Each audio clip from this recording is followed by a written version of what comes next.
दक्कन और दक्षिण भारत, अहमदनगर का विलोप तथा बीजापुर और गोलकुंडा द्वारा मुगल अधीनता स्वीकार करना। शाहजहां 1628 में तख्त पर बैठा।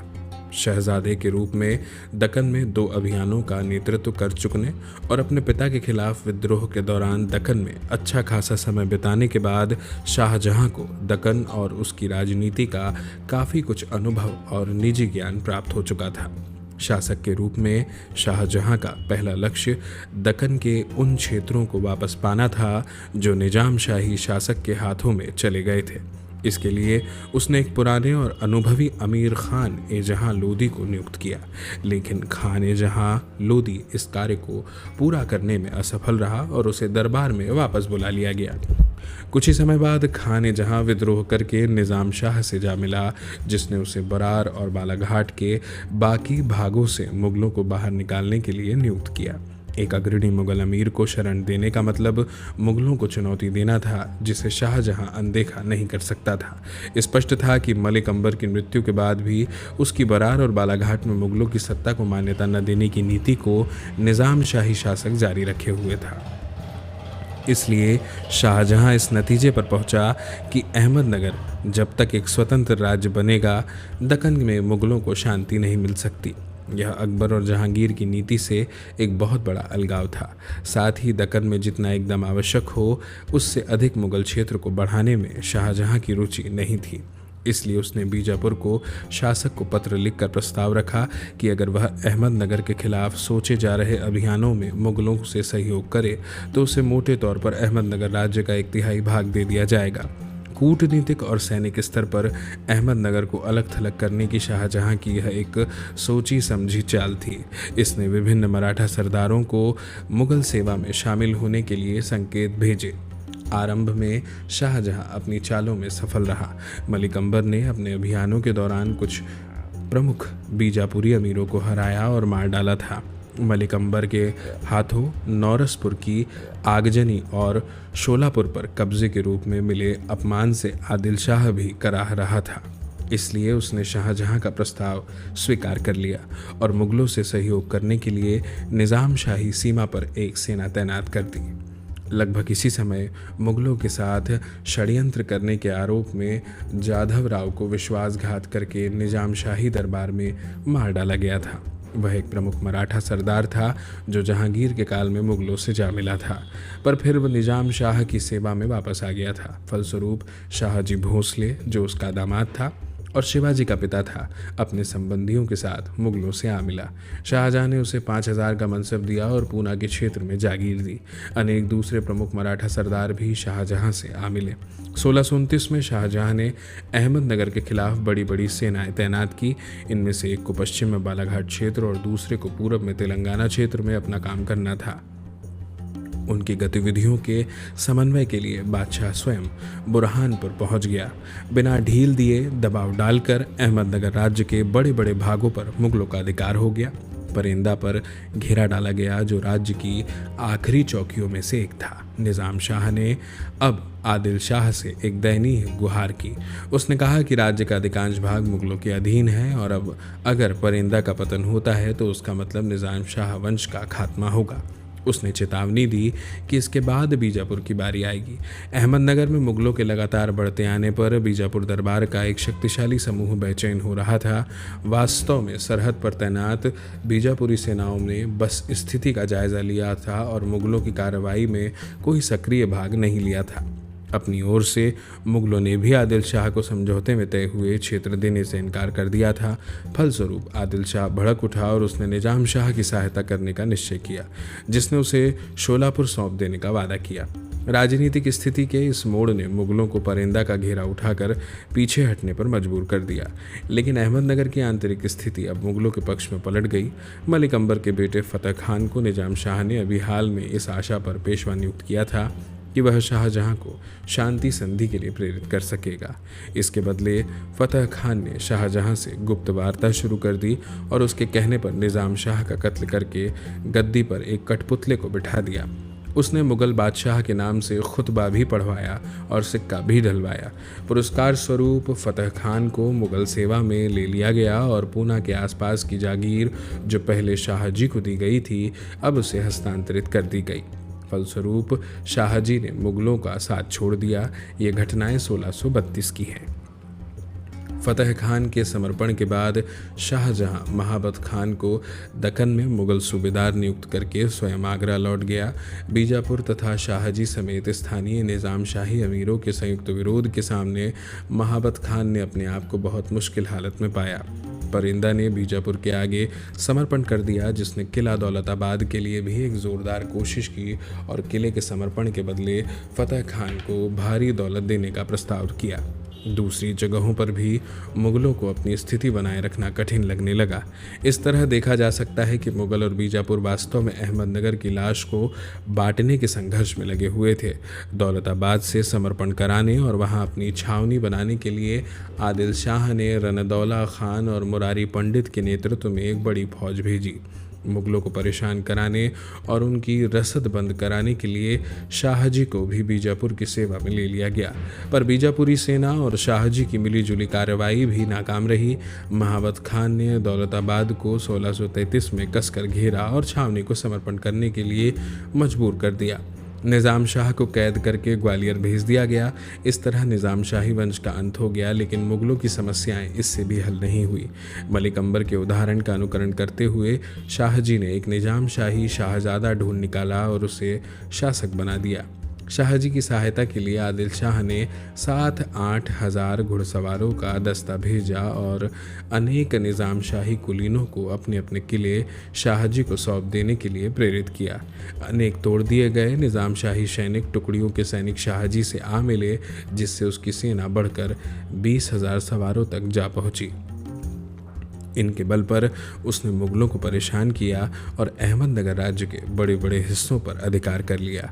शाहजहां ने अब दक्कन की समस्याओं पर स्वयं ध्यान देने का निश्चय किया। उसने महसूस किया कि परेशानी की जड़ बीजापुर का रवैया है, इसलिए उसने बीजापुर पर आक्रमण के लिए एक बड़ी सेना भेजी और आदिल शाह को संकेत भी भेजे, जिनमें अहमदनगर के इलाके को बीजापुर और मुगलों के बीच बांटने के पिछले समझौते को फिर नए सिरे से मानने का प्रस्ताव किया गया। दाम और दंड की इस नीति के कारण तथा दक्कन में शाहजहां की अग्रगति के कारण बीजापुर की राजनीति में एक और परिवर्तन आया। मुरारी पंडित समेत मुगल विरोधी गुट के नेता अपदस्थ करके मार डाले गए और शाहजहां के साथ एक और अहदनामा यानी समझौता किया गया। इस समझौते के अनुसार आदिल शाह ने मुगलों की अधिराजी स्वीकार करने, 20 लाख रुपए हर्जाना देने तथा गोलकुंडा के मामलों में हस्तक्षेप न करने का वादा किया, जिसे मुगलों के संरक्षण में ले लिया गया था। तय हुआ कि भविष्य में बीजापुर और गोलकुंडा के बीच कोई भी विवाद मध्यस्थता के लिए मुगल बादशाह के सामने लाया जाएगा। आदिल शाह ने वादा किया कि शाहजी से अधीनता मनवाने के लिए वह मुगलों से सहयोग करेगा और अगर वह बीजापुर की सेवा में आना स्वीकार करता है तो उसे दक्षिण में मुगलों की सीमा से दूर नियुक्त किया जाएगा। इनके बदले अहमदनगर का लगभग 20 लाख हूण यानी लगभग 80 लाख रुपए वार्षिक राजस्व का इलाका बीजापुर को दे दिया गया। शाहजहां ने आदिल शाह के नाम एक सत्यवचन फरमान भी भेजा, जिस पर बादशाह की हथेली की छाप लगी थी कि समझौते की शर्तों का कभी उल्लंघन नहीं किया जाएगा।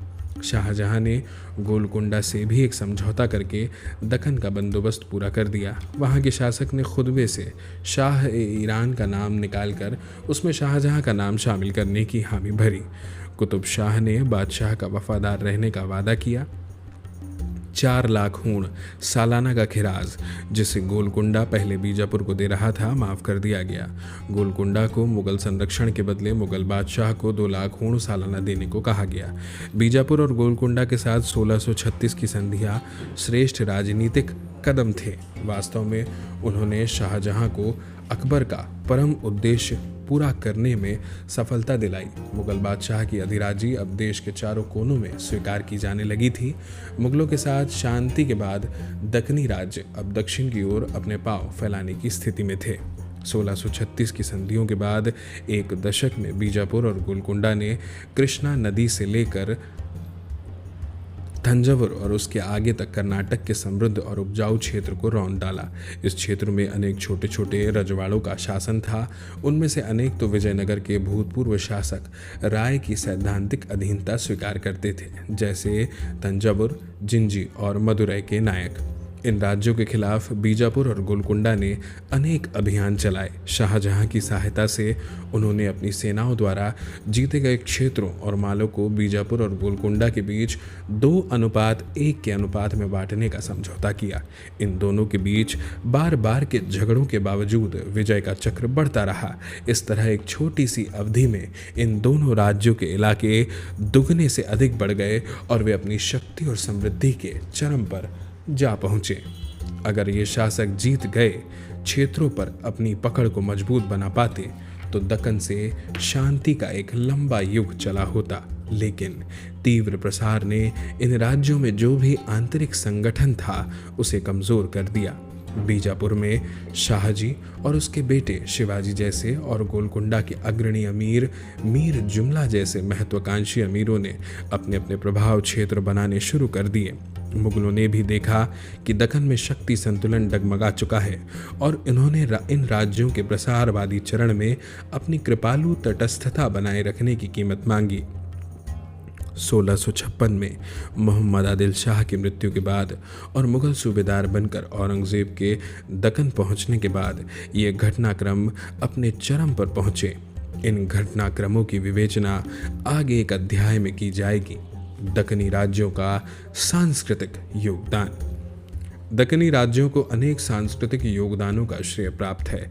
अली आदिल शाह, जिनकी मृत्यु 1580 को हुई, हिंदू और मुस्लिम संतों से चर्चाएं करना पसंद था और उसे सूफी कहा जाता था।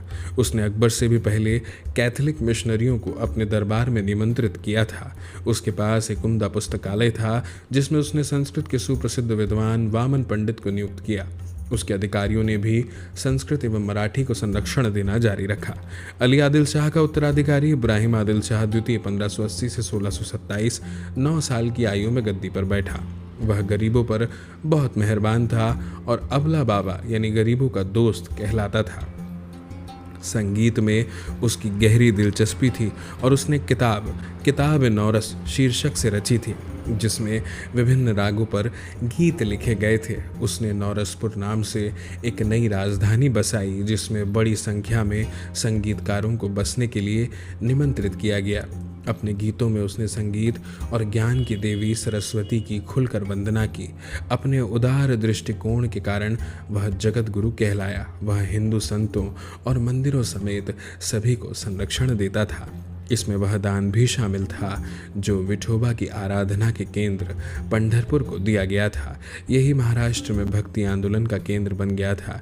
इब्राहिम आदिल शाह की उदार सहिष्णु नीति को उसके उत्तराधिकारियों ने जारी रखा। अहमदनगर राज्य की सेवा में मराठा परिवारों की महत्वपूर्ण भूमिका का उल्लेख पहले ही किया जा चुका है। गोलकुंडा के कुतुब शाह कहे जाने वाले शाह भी सैनिक, प्रशासनिक और कूटनीतिक उद्देश्यों से हिंदू मुसलमान दोनों की सेवाओं का उपयोग करते थे। इब्राहिम कुतुब शाह के राज्य में मुरहरी राव पेशवा के पद तक पहुंचा। यह पद मीर जुमला या वजीर के पद के नीचे था। जब से राजवंश कायम हुआ, राज्य में नायकवारी, जो सैनिक एवं भूस्वामी तत्व थे, एक ताकत बनकर उभरे। 1672 से लेकर 1687 में मुगलों के अधिकार में जाने तक राज्य के प्रशासनिक और सैनिक मामलों पर 2 भाइयों मदन्ना और अकन्ना का वर्चस्व था। गोलकुंडा साहित्यकारों का बौद्धिक शरण स्थल था। अकबर का समकालीन सुल्तान मोहम्मद कुली कुतुब शाह साहित्य और वास्तुकला का बेहद शौकीन था। सुल्तान कला और साहित्य का संरक्षक होने के साथ साथ स्वयं भी कोई साधारण कवि नहीं था। वह दक्कनी उर्दू, फारसी और तेलुगु में रचना करता था और पीछे एक बड़ा सा दीवान यानी काव्य संग्रह छोड़ गया। काव्य में धर्मनिरपेक्षता का सुर लाने वाला वह पहला शायर था।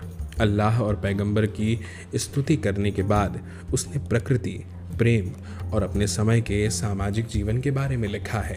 दक्खनी यानी दक्कनी रूप में उर्दू का विकास इस काल का एक महत्वपूर्ण विकास क्रम है। मोहम्मद कुली कुतुब शाह के उत्तराधिकारियों तथा उस काल के दूसरे बहुत से कवियों और लेखकों ने भी एक साहित्यिक भाषा के रूप में उर्दू को अपनाया। फारसी के अलावा इन लेखकों ने रूपों, मुहावरों और विषयों के लिए तथा शब्द भंडार के लिए हिंदी और तेलुगु पर भरोसा किया। बीजापुरी दरबार ने भी उर्दू को संरक्षण दिया।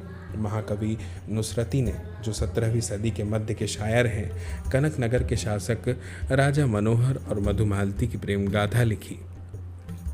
दक्कन से उर्दू 18वीं सदी में उत्तर भारत आई। वास्तुकला को ले तो मोहम्मद कुली कुतुब शाह ने अनेक इमारतें बनवाई, जिनमें सबसे मशहूर चार मीनार है। 1591-92 में पूरी होने वाली यह इमारत मोहम्मद कुली कुतुब शाह से बसाए हुए नए नगर हैदराबाद के मध्य में स्थित है। इसमें 4 ऊंची मेहराबें हैं जो 4 दिशाओं में हैं। उसके सौंदर्य का मुख्य आकर्षण 4 मीनारें हैं जो 4 मंजिला और 48 मीटर ऊंची हैं। मेहराबों के दोहरे पर्दे पर बारीक नक्काशी की गई है। बीजापुर के शासकों ने वास्तुकला में हमेशा एक ऊंचे मानदंड और एक बेदाग सुरुचि का परिचय दिया। इस काल की बीजापुरी इमारतों में सबसे मशहूर इब्राहिम रोज़ा और गोल गुंबज यानी गुंबद है। इब्राहिम रोज़ा इब्राहिम आदिल शाह का मकबरा है और इसकी शैली अपनी निखार की पराकाष्ठा पर पहुंची हुई है। गोल गुंबज का निर्माण 1660 में हुआ था। यह अभी तक की सबसे बड़ी गुंबद है। इसके तमाम भागों में संतुलन है और विशाल गुंबद को कोनों पर स्थित लंबी पतली होती जाती मीनारें संतुलित किए हुए हैं। कहते हैं कि विशाल कक्ष के कोने में कोई फुसफुसाए तो दूसरे छोर पर वह साफ सुनाई देती है। दक्कन में चित्रकला भी फली फूली और इब्राहिम आदिल शाह के दौर में अपनी पराकाष्ठा पर जा पहुंची। इस तरह हम देखते हैं कि दक्कनी राज 17वीं सदी में पथंगत हिंसा पर काबू पाने में सफल रहे और उन्होंने सांप्रदायिक सामंजस्य का ऊंचा मानदंड बनाए रखा। उनका योगदान संगीत, साहित्य और वास्तुकला के क्षेत्रों में भी रहा।